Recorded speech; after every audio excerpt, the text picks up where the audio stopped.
Okay, students, this is a replacement to a previous video where we're going to look at how to add a simple flashlight to the first-person character in version 5.1, because there have been some changes to the first-person character.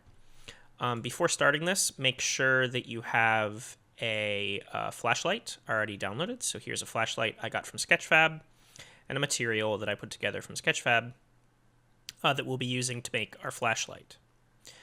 For starters, we want to, in the content folder, go to first person input. We want to go into the actions folder because we need to make a new action for our flashlight. The new enhanced input is what this first person character uses. So we're going to right click and go to input, input action. And I'm going to type IA in caps, underscore, and then flashlight. And this is going to be our flashlight command that's going to turn the flashlight on and off. And in here, I don't actually need to do anything. I can add a description if I like, but right now we're just creating the action. I'm going to go up one level to input and go into my IMC default, which is my default actions, which you can see are jump, move, and look. And I'm going to go ahead and add one by hitting a plus right here next to the mappings. And because I added one, I can choose IA flashlight. And I'm going to click the little keyboard here, and then click my mouse 1 button, my left click, which will choose the left mouse button. You can also go to the download, like the drop down here, and choose it directly.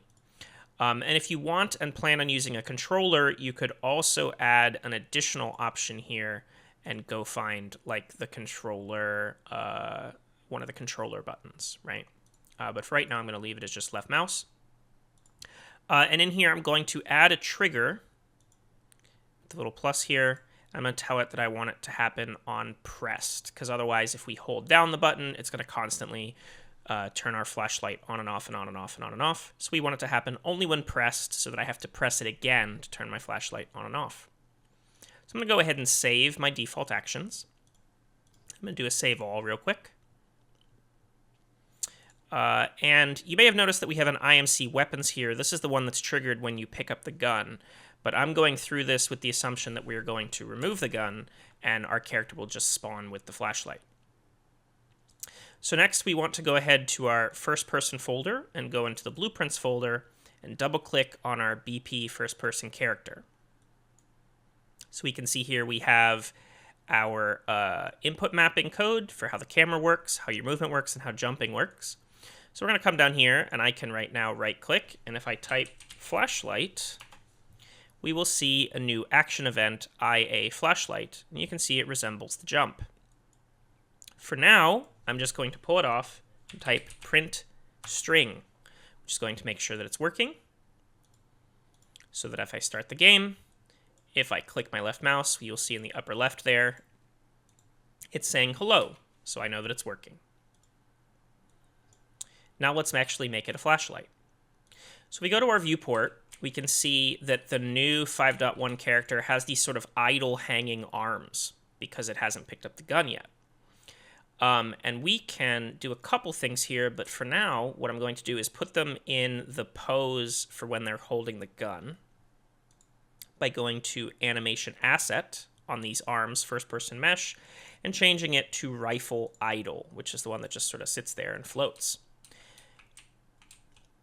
We can also make sure that it automatically goes to this one if we turn on this B has rifle boolean to true. But we're still going to want to turn it to this animation so that we can line our flashlight up correctly. Next, I'm going to make sure that I have the first person mesh selected. I'm going to choose add a static mesh, which is the flashlight. And over on the right side, I'm going to choose my flashlight static mesh. Now, my flashlight static mesh is quite large. Yours might be larger or smaller, but we'll fix that in a second. I'm going to lock my scale and make it a little more flashlight sized with scale. I'm going to start with just doing it myself, and then we'll sort of play by ear as we go. Now, I'm going to choose a parent socket here Now the gun usually attaches to the grip point, which is our first one here. But the grip point is this backhand. It's the one that holds the grip. We want to put the flashlight in this front hand, the one that looks like it could be holding a flashlight. So that is hand L. So I'm going to choose hand L, and we immediately see our flashlight teleport up. And it's attached there. Notice as the hand is sort of idling that the flashlight is moving around too. So now I'm going to turn off my rotative snap and my grid snap, and I'm just going to sort of rotate this guy till he's facing away, and then I'm going to move him till he's sort of sitting in this hand. And now, depending on your flashlight, you may have to do different rotations. This is looking kind of okay. You want to rotate it a little bit more. Another thing I can do is rotate it on its own if I want like the button to show up by the thumb there. So that looks pretty good. Now this is kind of an odd view that I'm getting here. So my next move is just going to be to save this and hit play and see how it looks in my hand. And it looks kind of all right. It's a little off center, but that's where the hand is. I think it looks okay. And maybe we'll make it a little bit bigger. So I'm just going to scale it up just a smidge. Let me turn off my scale snap so it doesn't go too much. We'll go maybe like that. We'll make it a nice big flashlight. Perfect. Okay, now with the flashlight created and selected here on components, I'm going to add a spotlight component, which you can see already because it's a child of the flashlight. It's already moving slightly during the idle, which is great. And it looks like it's the right height because it's sort of put it at the center of the flashlight. I'm going to switch my perspective to top, and I'm going to use that here to rotate and line up my spotlight with the front of my flashlight. Now, sometimes this is hard to eyeball with this wide cone of the flashlight. So what I like to do is change this outer cone angle, which is 44 by default, to, say, 5. So now I can look at this much more straight line, and I can see, okay, it needs to be there and be rotated a bit so that it's aiming where the flashlight aims. Now, you could also decide to have it aim a little bit more forward. In fact, mine is here for gameplay reasons. So I'm going to change that outer cone angle back up. And I'm now also going to look at it from the side. So I'm going to hit left. I'll have a look at it, and that looks like it'll do a pretty good job. Usually flashlights, we hold them down a little bit. So I'm going to angle it down just a smidge so we get a little bit more floor.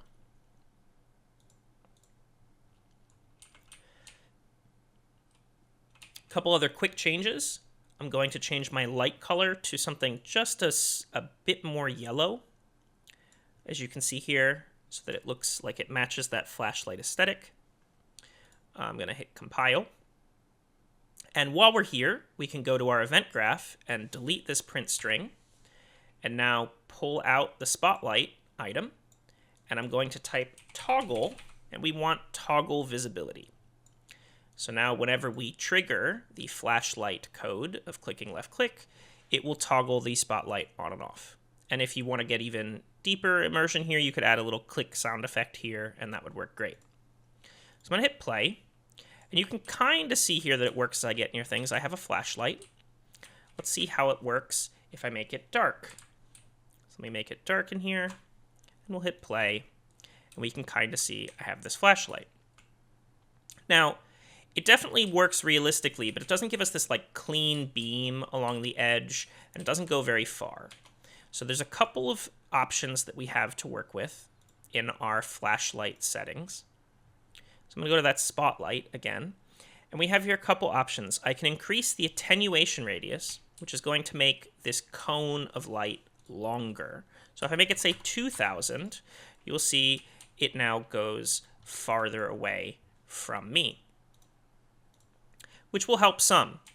And this, if you're going for a super ultra spooky where it's hard to see stuff, this ain't bad. You can increase your intensity if you want, and see how that affects things. But you will find that even with a lot more intensity, here I've gone crazy, that it still kind of falls off. And a lot of that has to do with the way the light degrades as it goes away from you, which is called inverse fall off. This was probably too much. We could have done maybe 10,000 and see how it looked. And now you see I can click it on and off with my left click. One other option you can do if you really want a strong cone of visualization is to scroll down and under Advanced, turn off Inverse Squared Fall Off. Now, if you leave this as a big number like this, it's going to blow your eyes out. I'm going to put it back at the 5,000 that we started with, and it's still going to be way too bright, as you can see here. So when you turn off Inverse Squared like that, you have to make your flashlight, your spotlight way, way less bright. So I'm making the max here 100. And if I hit play now, you can see it's still quite bright, but now I'm getting those like edge cones very visibly on objects. This may even allow me to go like way less. We could go to like 50. And I can get something like this, which you can still has very darkness outside of the edges of the flashlight, but now I have sort of a bright cone that I'm showing around. Past this, if you want to start having things like batteries, all you need is to have a variable that goes down over time if you don't collect batteries, and then whenever the variable hits 0, it will toggle, and you can't toggle back on unless it's above 0. So this is a basic flashlight. There's a couple different ways going about it. Hope this helps, and I'm excited to see it in your horror projects.